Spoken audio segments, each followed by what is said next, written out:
Hello students, welcome to EPG Patashala. I am K. Muralidhar. I am from South Asian University, an honorary professor and a JC Bose National Fellow. Today we are going to discuss about a module which we have given the title Living Processes, but this is the second in the series. The objectives of this module: at the end of learning this module, one would understand that there are autotrophs and heterotrophs among living organisms, realize that only green plants are the autotrophs, that is, they can make their own food, know that there is a huge diversity among heterotrophs with regard to nutritional requirements, appreciate the fact that food that is taken in serves two purposes. One, it is a source of metabolic energy, and two, in the case of higher animals, it also serves as a source of essential elements, vitamins, amino acids and trace elements. Plants also require trace elements. Understand that metabolic energy in the form of chemical bond energy is generated, stored and utilized by all living organisms as a ceaseless activity till death. Realize that the storage form of energy is different in different organisms. For example, it is glycogen in animals, starch in plants, polymetaphosphate in certain microbes, etc. Appreciate the fact that the energy currency, however, is same in all organisms, and that it is in the form of nucleotides like ATP or GTP. Realize that organisms perform three types of work: osmotic, mechanical and biosynthetic work. All of these require energy and hence coupled to ATP hydrolysis. To live and generate energy, living organisms need food. Food serves not only as a source of energy, but also in some cases, like most animals and plants, as a source of essential components which cannot be manufactured by that group of organisms. Animals require vitamins, amino acids, unsaturated fatty acids and trace elements like iron, magnesium, zinc, etc. Living organisms are divided into two major groups: autotrophs, that is green plants, and heterotrophs, the so-called consumers of all types, depending on whether glucose can be manufactured by the organism or not. Plants which have the green pigment chlorophyll usually in leaves, but sometimes in other parts synthesizes it, that is, glucose, starch, with the help of sunlight, water from soil and carbon dioxide from air in a physiological process called photosynthesis. Heterotrophs, on the other hand, exhibit a wide range of dietary requirements. Escherichia coli, for example, requires a carbon source like glucose, or anything else can be converted into glucose like lactose. It requires a nitrogen source, an ammonium salt, and a couple of inorganic cations and anions. A human being requires carbohydrates, proteins, fat, unsaturated fatty acids, vitamins, certain amino acids like arginine, leucine, certain elements like iron, magnesium, calcium, copper, selenium, etc. Evolutionarily speaking, the more specific the dietary requirement, the more vulnerable is that species to threat and extinction. One should cultivate eating a broad range of foods. Insects, on the other hand, can make the vitamins but cannot synthesize cholesterol, which has to be produced in the provided from the diet, while the herbivores can consume plant material and get all these nutritional requirements. Carnivores may become deficient due to in course of time because of insufficiency in the diet. Within this module on living processes, how cells divide. If we look at growth as a phenomena, we notice that growth is essentially increase in biomass, and in cellular terminology, this means increase in cell volume and increase in cell number. Here is an example of how cells increase the number by what is known as cellular division. There are a number of ways in which cells divide. One of them is shown here in what is popularly called as meiotic process or mitosis. The whole cell stages during this is divided into a number of stages. The major part is the so-called interphase, or where the cells actually do not divide, whereas the time taken for the actual division, called mitosis, is a small part of this. The entire thing is called cell cycle, and these are indicated here. And the mitosis proper is divided again into 4 stages: prophase, metaphase, telophase, and anaphase, depending upon what are the events that are occurring in the chromosomes picture, as well as in cytokinesis and the division, nuclear division, followed by cellular division. This is followed by what we call as interphase, in which cells actually don't divide, but they prepare for division, and that is again divided into 3 phases: G1, S, and G2. Essentially deals with a process of so-called meiotic division, which is one of the types of cell division which you encounter during gametogenesis. All sexually reproducing organisms are diploid organisms, and in the case of human beings and in higher vertebrates, during pubertal changes, they acquire the ability to produce their so-called gametes. The males produce sperms and the females produce eggs, and the formation of these gametes from the somatic cells or precursor somatic cells, or what we call germline cells, that involves essentially reduction in chromosome number, and it becomes half, and that is shown here. And not only that, during this division, which is called meiosis, it occurs in 2 stages. The first stage is where the chromosome number is reduced to half, and the second stage is where that cell divides like through normal mitosis, and therefore you get 4 haploid cells from 1 diploid precursor cells. And during this meiotic phase or meiotic part of the division, where chromosomes number is reduced to half, there is another event which is indicated here, which we call as meiotic recombination, or where the chromosomal chromatids essentially cross over.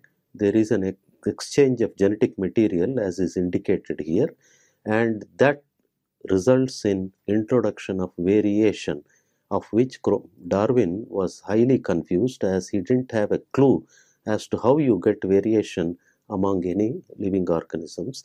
And this is one of the mechanisms by which meiotic recombination, exchange of genetic material during meiotic division, during gametogenesis, results in the formation or introduction of new variation.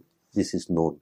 And if this process of genetic exchange of genetic information, essentially, if there are mistakes in this, you get abnormal meiosis and therefore defective germ cells. How cells increase the number, and this is when the cells go through a cyclic changes called cell cycle. The whole cell cycle in an average higher organism or a eukaryotic cell takes about 18 to 20 hours, whereas in a prokaryotic organism like Escherichia coli, a bacterium, it may take hardly 20 minutes. However, prokaryotic organisms do not divide by mitosis. They divide by what is ill understood division type called non-mitotic division. So if you deal with mitotic division in higher organisms or so-called eukaryotic cells, the cell cycle is divided approximately into 2 stages. First stage is called interphase, or where it is actually silent, not in the molecular sense but in the cellular sense, there is no division, followed by what is actual division, which we call as mitosis proper. This interphase is further divided into G1, S and G2 phases. G1 is essentially a stage where all the biomaterials present in the cell are made, more copies of these are made so that it prepares the cells for cell division. S phase is one where the genetic material, in cases where it is DNA replication occurs, and then this is followed by G2 phase. These are also called as growth phases 1 and 2. And the S phase represents the nuclear division precursor event, which is essentially DNA replication. This is followed by the actual cell division, which is called mitosis proper, which, as we will see, is divided into 4 phases, and this is indicated in the next slide in more detail. Essentially tells you about the different life cycles exhibited by various plant forms, starting from the simplest unicellular plants. Example given here is of Chlamydomonas, and as you notice in this, the life cycle is divided into 2 phases, gametophytic phase and the sporophytic phase. As we go from unicellular Chlamydomonas to higher organisms, higher plants, angiosperms, there is an increasing development or dominance of the sporophytic phase. Essentially, DIL gives you an indication of in the angiosperms or the flowering plants, what are the parts of this flower and the male part and the female part, how each one of them give rise to their gametes.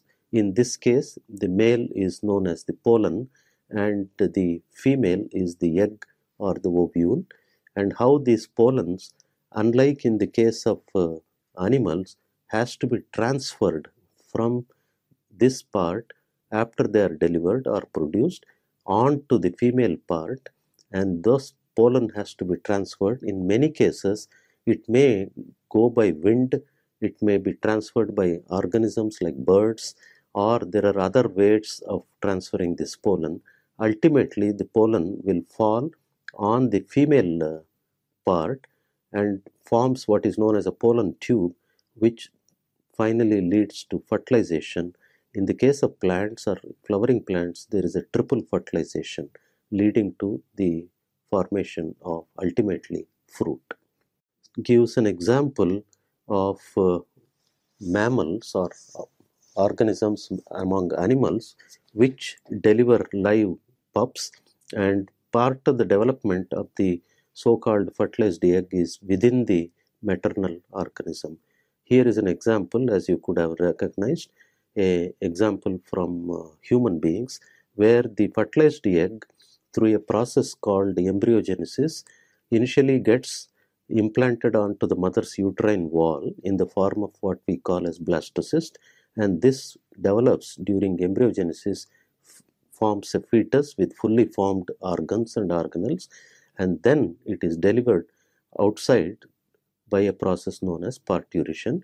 And therefore, during the time period where the mother is holding the baby, their nutritional requirements and all other physiological functions of the new so-called growing fetus is carried out essentially by the mother, and the mother carries out all this by developing an interface called placenta or fetoplacental unit, through which blood supply comes, as well as other functions are carried out by this. Essentially deals with a phenomena which you notice in lower organisms. This is an example of an organism called planarium, where we notice a sort of reproduction which is called as asexual reproduction. Here what actually happens is the ability to regenerate a last part of the body. In this organism, which is an extreme example, you can take the organism and cut it into 3 pieces. Each of the pieces will develop the rest of the organism's body by what is known as tissue regeneration. This is a dramatic example of tissue regeneration. In some cases of even higher organisms like amphibians, one can develop new limbs at abnormal positions by artificial application of certain vitamins like vitamin A and other things. Or even in the case of adult human beings, one can take the liver and cut it, remove 3/4 of the liver. We notice that the liver that is left can regenerate the rest of the liver. Although you don't get the original shape of the liver, it will become a stump. But nevertheless, you notice this whole process of tissue regeneration, which is uniquely represented in lower organisms, but in higher organisms, it is represented only in certain tissues. That is what is indicated here with planarium as an example. Is part of the study of the so-called reproduction. As we notice or we realize, reproduction is part of the whole life cycle, and life cycle essentially talks about from hatching, lifespan from hatching in the case of oviparous animals, or birth in the case of viviparous animals, and how it ends with the death. Now, if you analyze all the life cycles, you notice peculiarities in some, like the insects and in amphibians or frogs, where the life cycle from the fertilized egg onwards till the death includes a stage or a form what we call as larva, in which the larva does not resemble the adult. Not only that, in the dietary habit or foraging behavior, it is possible that the larva is vegetarian, or in the case of frogs, for example, the larva is called tadpole. It may have a different foraging behavior compared to the adult frog. Similarly, in many insects, you have these larval stages whose habits, foraging behavior could be completely different from the adult. Not only that, one can even see from an ecological context that the larva may be aquatic and the adult may be terrestrial. Like that, one can see changes, dramatic changes, when you compare a larva. One of the physiological phenomena which we have to understand is what we call as defense mechanism. In higher vertebrates, it is also called as the functioning of the immune system. That means whenever we are exposed to a foreign organism which may cause deleterious effect on us, our body has the capability of mounting an immune response. These immune responses are carried out by cells in the blood. So if you analyze the blood and ask how many types of cells are there, we notice that there are basically three types. One, erythrocytes, which are otherwise called as red blood cells. Two, leukocytes, which are called as white blood cells, and platelets. Again, the leukocytes are subdivided into three groups. These are basically monocytes, granulocytes, and lymphocytes. Again, we have these granulocytes divided into three subgroups. These are called as polymorphonuclear leukocytes, and they are either acidophils, basophils, or neutrophils, and these are listed and shown in diagrammatic form in this slide. Now, I mentioned that we are capable of mounting immune response against infectious organisms. This is of two types. Either some cells like macrophages and leukocytes themselves carry out this defense, or some of the leukocytes, called so-called B cells, they manufacture and secrete an army of proteins which are called as immunoglobulins. Rodney Porter got a Nobel Prize for determining the structure of a typical immunoglobulin. As is indicated in this slide, you notice that it has got 4 polypeptides. 2 of them are heavy chains of one type, and the other 2 are called light chains of smaller in size, approximately 25,000 in molecular size. Together, this is called as a gamma globulin or immunoglobulin. And at the end portion, on the left side, on the right side, you notice what is known as the antibody combining site, in which this antibody grabs the antigen and then neutralizes this. That's how we defend ourselves against infectious organisms. Is part of the story which we have called as defense mechanisms in organisms. All living organisms, we have already told, recognize the environmental features and respond to these environmental insults.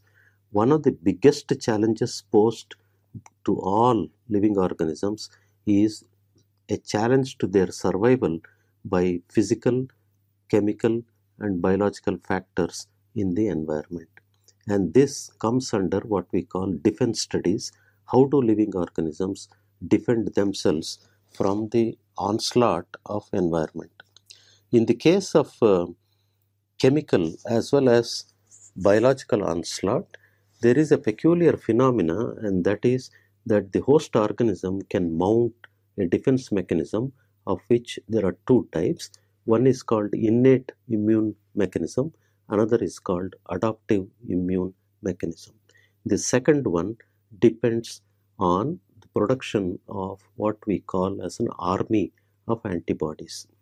This slide essentially tells how this exposure to a living organism, another living organism, or a part of it, or even a chemical from that, how does it lead to the production of this army, which we gave a technical name antibodies.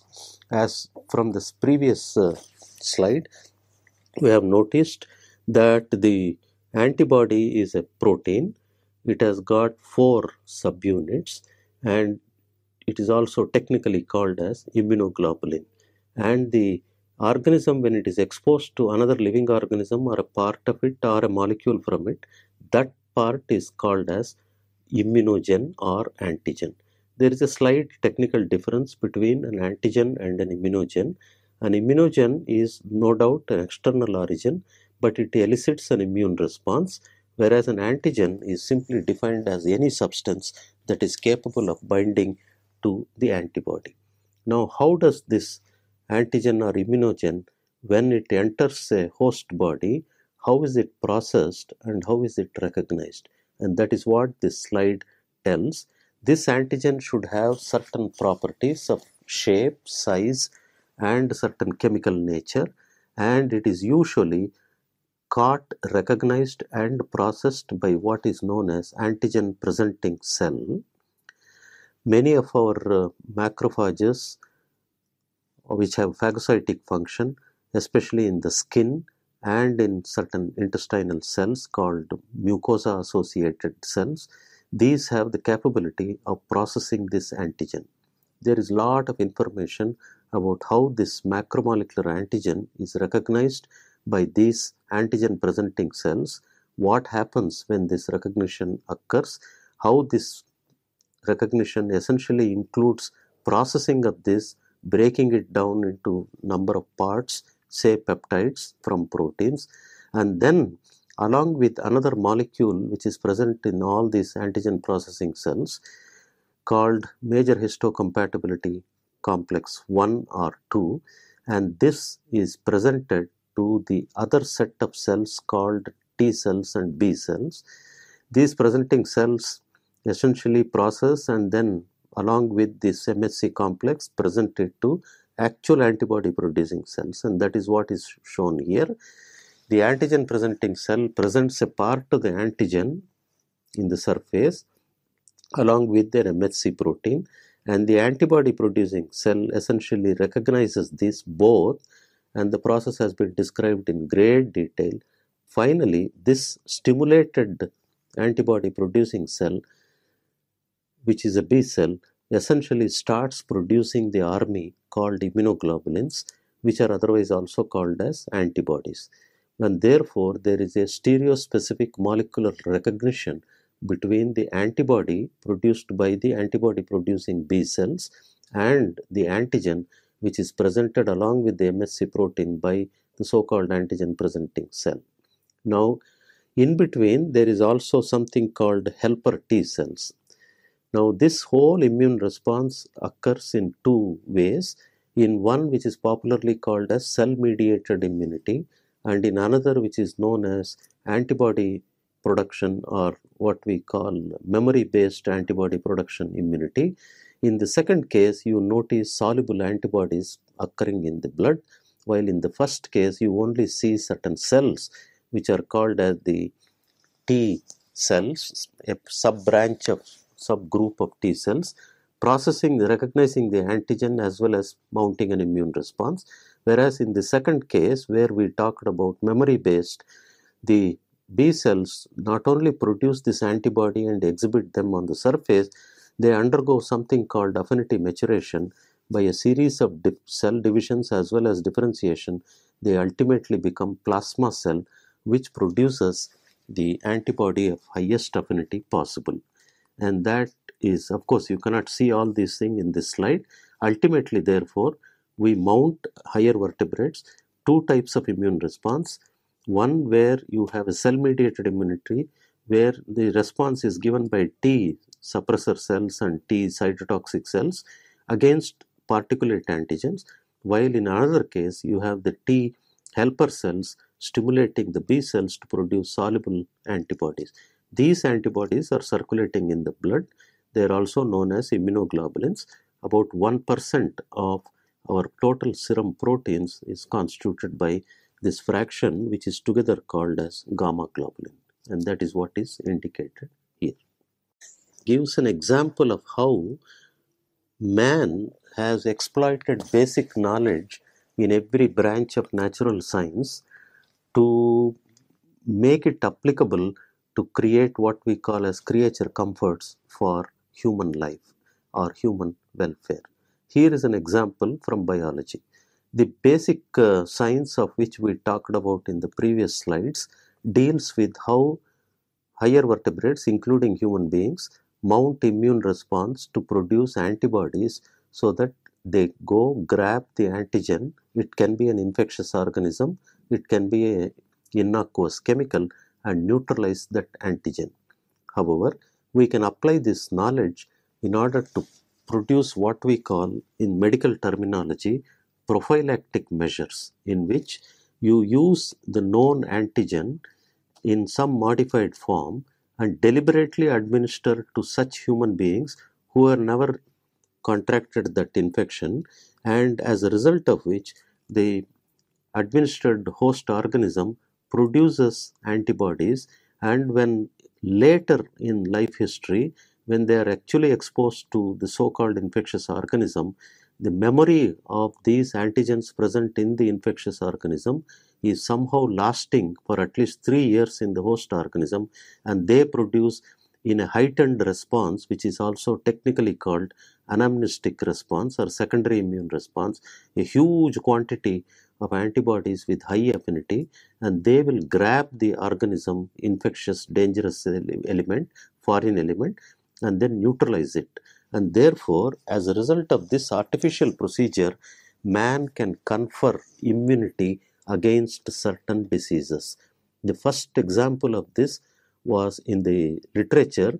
It is usually the credit is given to a person called Edward Jenner, who essentially developed a vaccination procedure where he injected cowpox extract into children and then showed that they are afterwards, when they are exposed to smallpox, they are not developing the symptoms of smallpox. This is the first example. Later in human history, vaccines have been developed on cholera, for TB, for malaria, for anthrax in the case of sheep and cattle, and so on and so forth for many things. In fact, in all developed countries, there are what are called as preventive vaccination programs for children, which most of you must have taken. One of them is called as DPT vaccine against diphtheria, pertussis, and other antigens. Let us summarize what we have understood in this lesson. Organisms are divided into two groups: those that make their own food and they are called as autotrophs, that means green plants as an example, and those, the second group, which can get their food from by feeding on others, and these are called heterotrophs, example all animals. Heterotrophs represent a wide range of dietary preferences. Living is the summation of all the physiological and behavioral processes. These require energy. Food is a source of energy. Energy for living organisms is mostly metabolic energy in the form of high energy chemical bonds. Food is complex, and when it is digested, is essentially broken into simpler structures. This thus releasing energy. Part of this is trapped in as bond energy in the form of ATP. An example, the efficiency of conversion is close to 40% more than any man-made machine like a mercury vapor lamp or an electric fan or a motor or an automobile. This energy enables organisms to perform their osmotic, mechanical, and biosynthetic work. All physiological processes like respiration, reproduction, growth, locomotion, transport, development, and even behavior are different types of work requiring energy. All aerobic organisms utilize oxygen as the terminal electron acceptor. Oxygen is reduced to water or partially in the form of reactive oxygen free radicals. Anaerobic organisms use a wide range of chemicals other than oxygen as electron acceptor. For example, hydrogen sulfide and others. Thank you for your patience.